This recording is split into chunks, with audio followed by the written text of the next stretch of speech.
if you're going to retain talent in these days, you better make sure that you have good processes, good systems, and good checks and balances, because that's what people want to work in. They don't want to read your mind anymore. They don't want to guess if you're executive level there, what you're thinking, where do you want to go, because all that does is create anxiety for them. And are they performing well, not performing well at their job?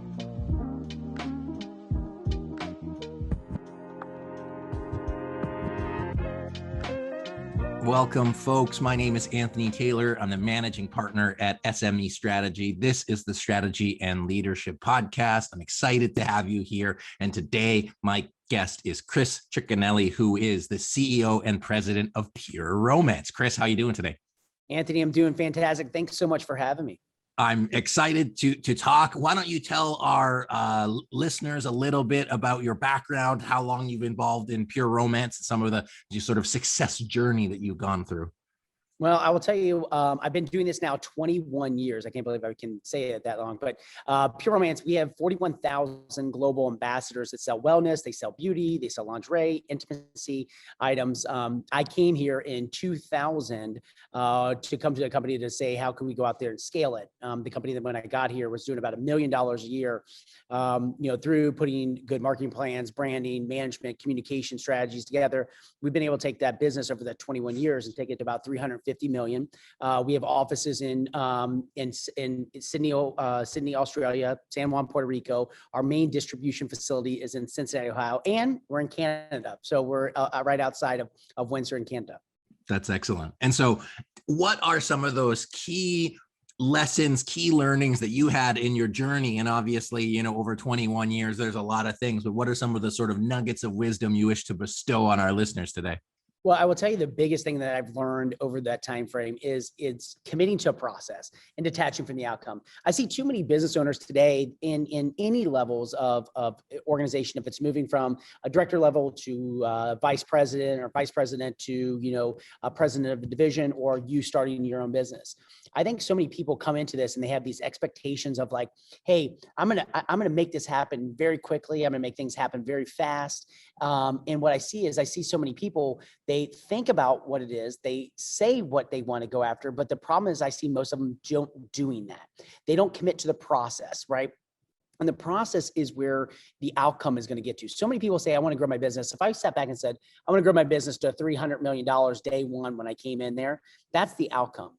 And everybody gets too focused on the outcome. I'm cool with goal boards. I'm cool with vision boards. I'm cool with all of that kind of stuff. But what I'm not cool with is you not doing the processes that are going to get you there, the extra phone calls, the extra emails, the extra meetings, the extra networking events that you have to go and do. And I see that working with 41,000, actually now 250,000 small businesses since I've been, doing this for 21 years.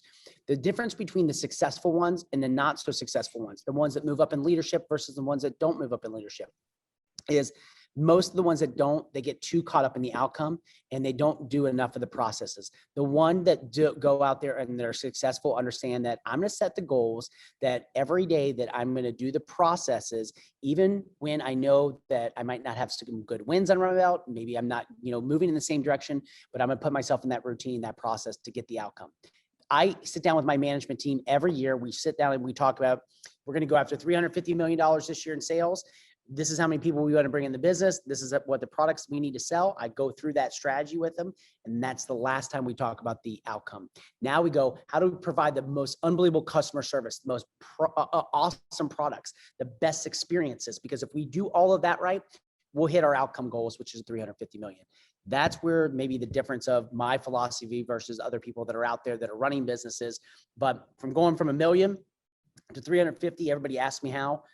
Commit to the process, detach from the outcome.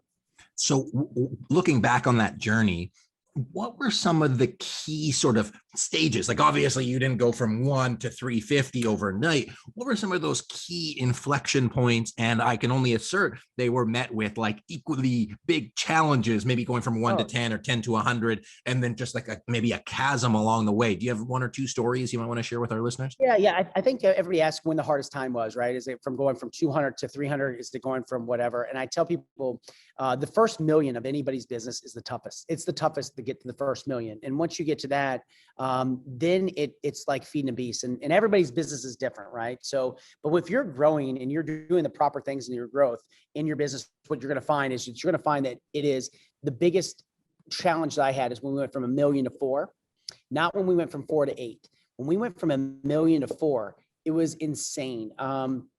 The type of volume they were pushing out. Now I laugh about it today because, doing 300 plus million, but that was the toughest time, right? Because, you didn't have procurement set up. You didn't have, customer service set up properly. You weren't ready for a 4X growth on your business.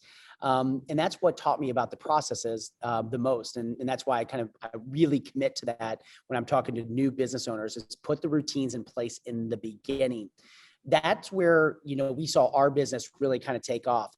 The thing though is, as we took off from 1 million to 4, it was also really training. You have a lot more people that you're responsible for. You have to make sure your branding is on point, so people don't confuse it. They don't go outside and start doing and going rogue and telling people things that you do not do. You got to make sure you got a singular message. That was the one thing I've learned, is that you got to have a message that is very simple. You can't have these long, huge mission statements that are like paragraphs long. People got to be able to pick it up in a very quick amount of time. And that has been one of the biggest things that I would tell, going from a million to 4, was I learned all of that allowed me to scale the next year when we went with 4 to 8, 8 to 16, 16 to 32. And then from that point, I would say what we did is we weren't growing at the 100% clip like we were. We started slowing down a little bit more because we needed to get ramped up for the next scalability that we were out there growing with. So we really spent a lot more on saying, if we want to go to $100 million and we're at 36, we need to make sure that the foundation of people that we brought in, we've got to go back and we've got to retrain them, because now we've got, people that have never been managers now managing. We've never had people that needing to move into vice president. They were like, okay, what do I need to do for my team meetings? How do I lead? How do I make sure that we have value statements inside of our team, inside of our part of the business? And so we really had to make sure, if we were going to go to the next level, that we needed to make sure that leadership, because I'll tell you, I see this all the time. If leadership is not ready, it's kind of like water sitting on a roof, right? If that water keeps building up, what will happen is you'll have that roof that will collapse. And it's bad, because what happens is they can only take so much. You can only work hard. You can only persevere a little bit. You got to understand, you've got to have some processes put in place. You got to teach people how to lead. You got to teach them how they need to go out there. And also, the biggest thing that I find with business owners today, and executives more than anything, is they don't like to delegate. It is unbelievable how many people don't like to delegate in this world. I was one of them when I first got going, but you will never be able to scale to 100 million. You'll never be able to scale to 200 million. Hell, you won't even be able to scale to 4 million if you're at 1 million and you don't delegate.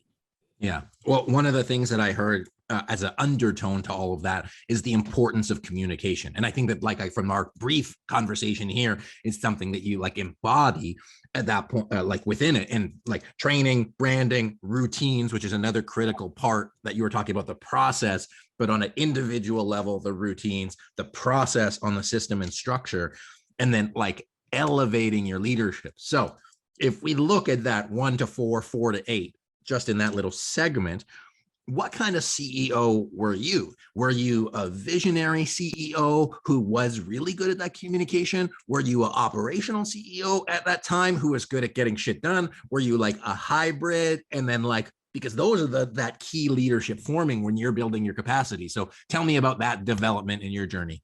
Yeah, that's a very, that is a question I've never been asked before, but I can tell you, I was probably I think I've always been a high communicator. I think that's, people ask how we made it through COVID, being a completely in-home business and then moving to virtual, that fast, and then having a 60% increase in 2020.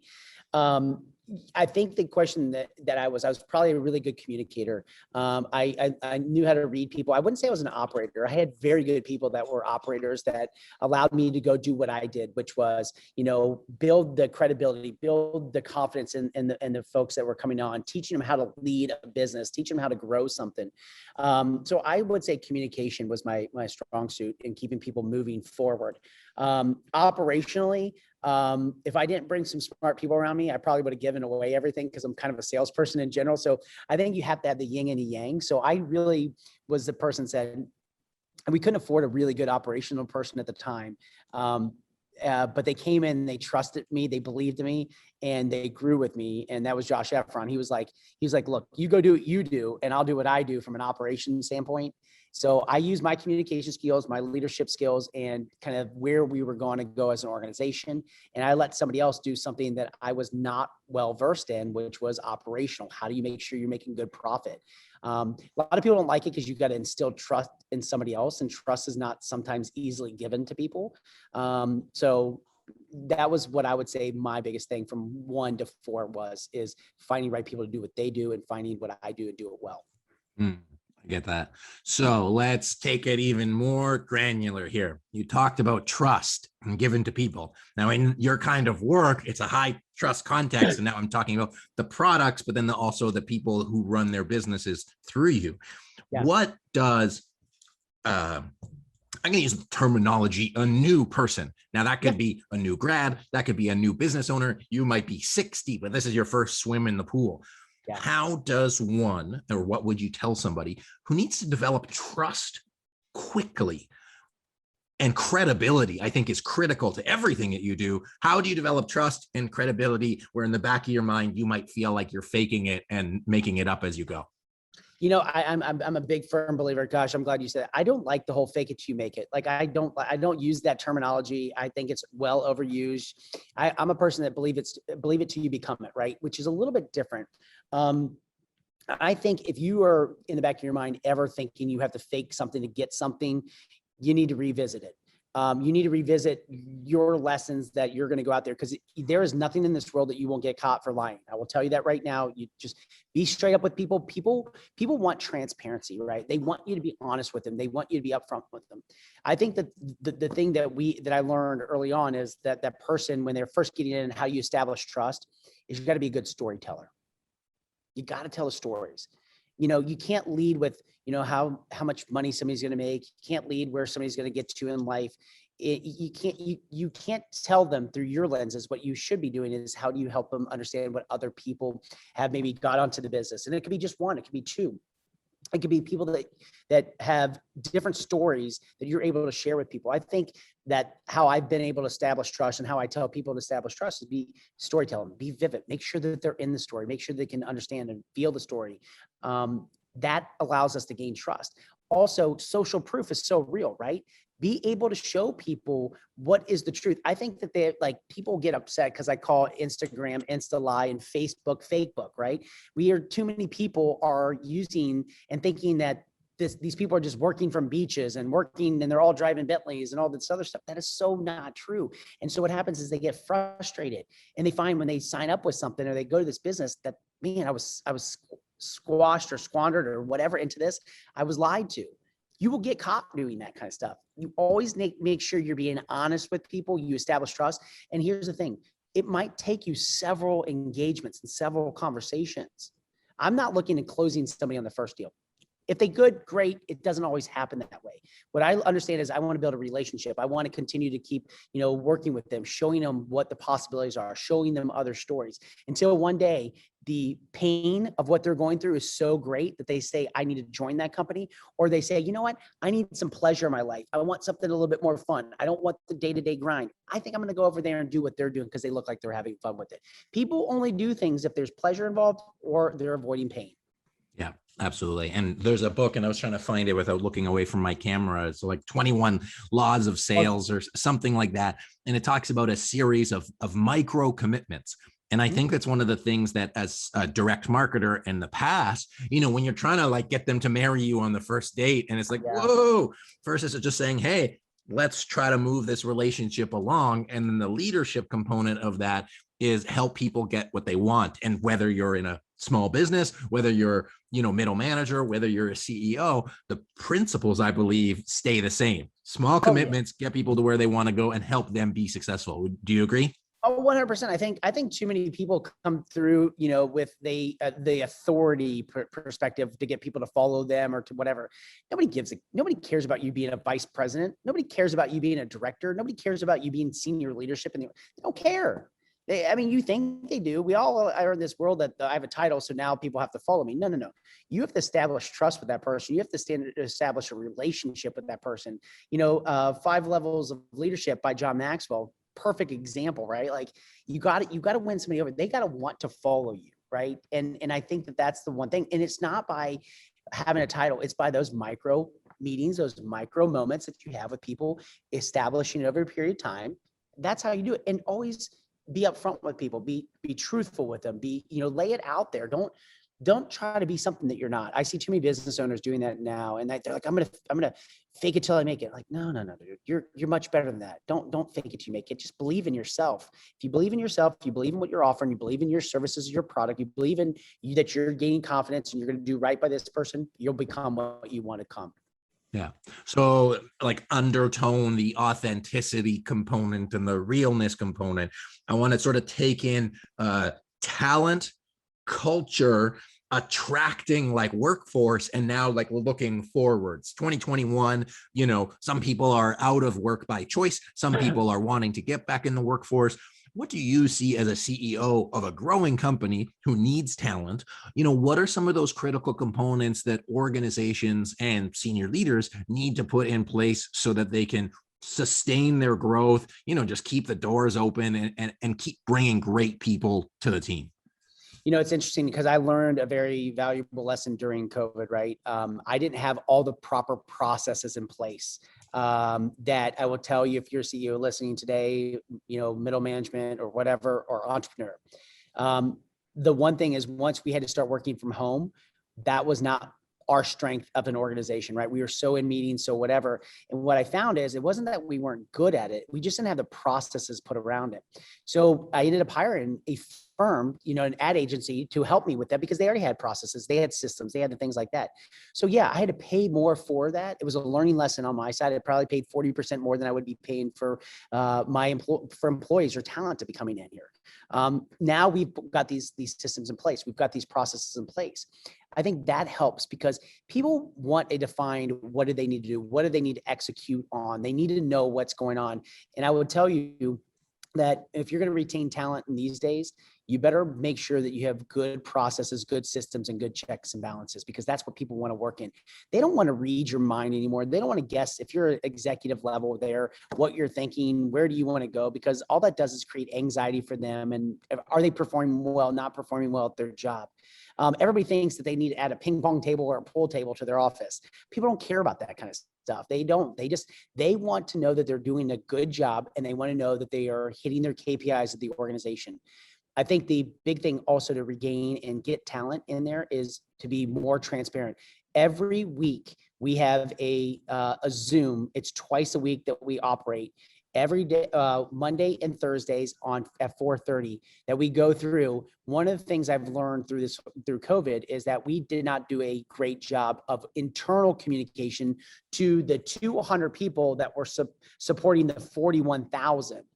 And we really had to take a look at this and say, how do we communicate better? So we kept this, that we communicate to we tell them all the different promotions we're doing. We go through all the different things that are happening inside the organization. If we're looking on bringing new technology stacks in. Before, why would customer service ever need to know that kind of stuff, right? They're just customer service.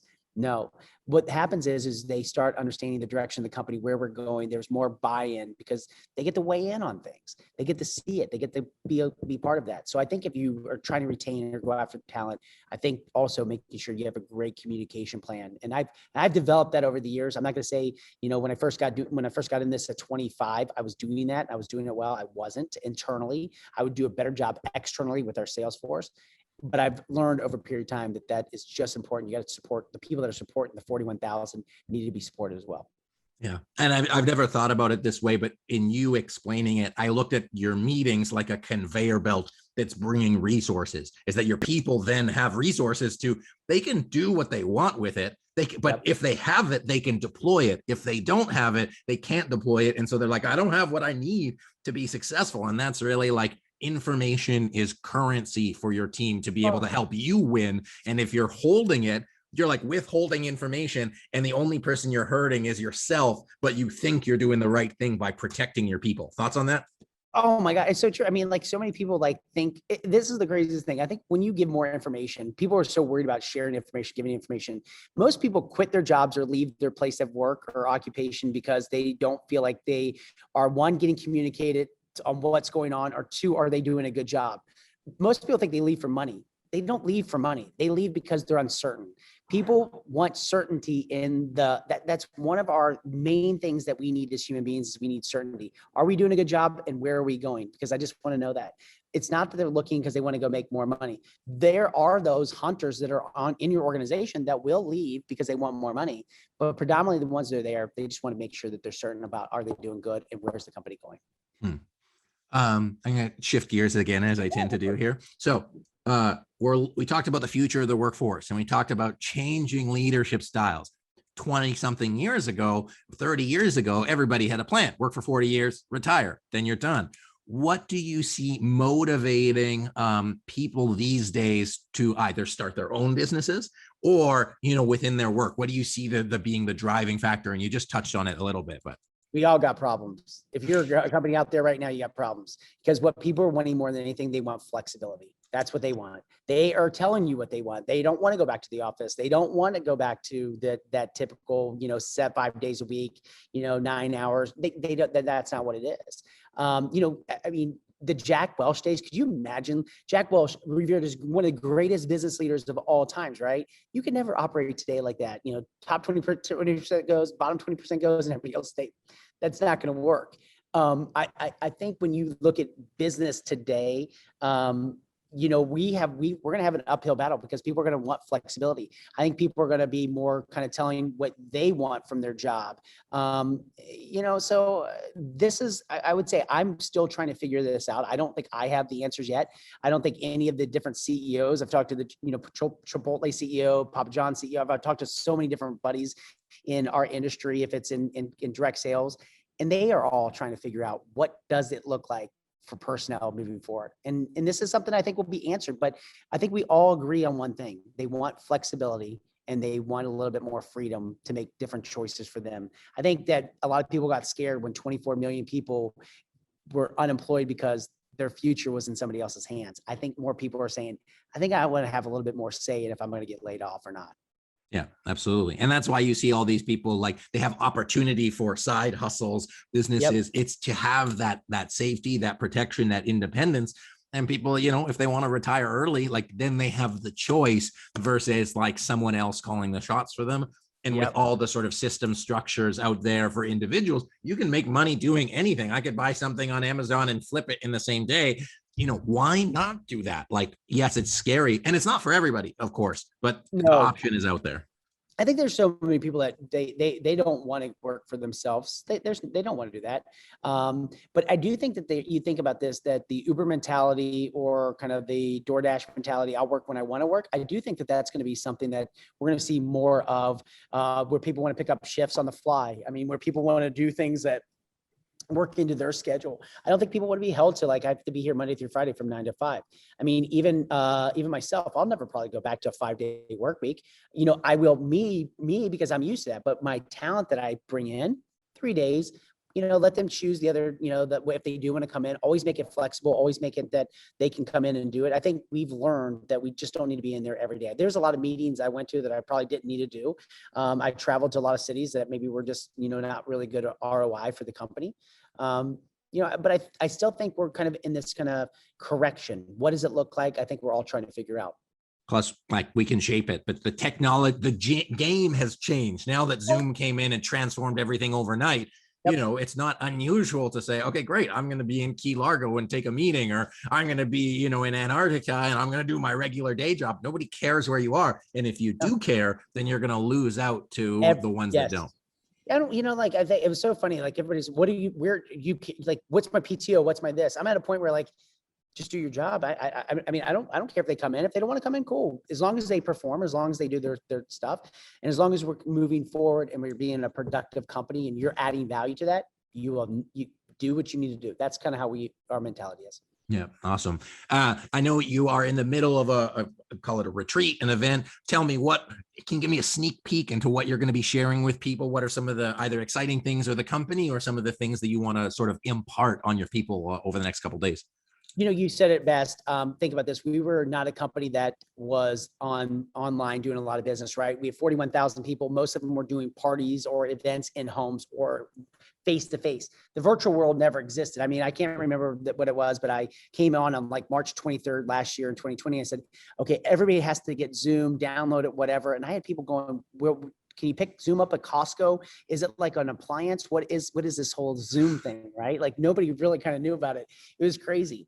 So that tells you that one thing that we're trying to work on is we're trying to work on data, right? We're trying to make sure that we're being able to, how do we retarget? How to make sure you keep the LTV, lifetime value for your customers? How do you make sure that you're marketing to them properly? You're being in front of them, because people, they don't want to just go to the store anymore. They want you to serve up the information. What's new, what's hot, what's there.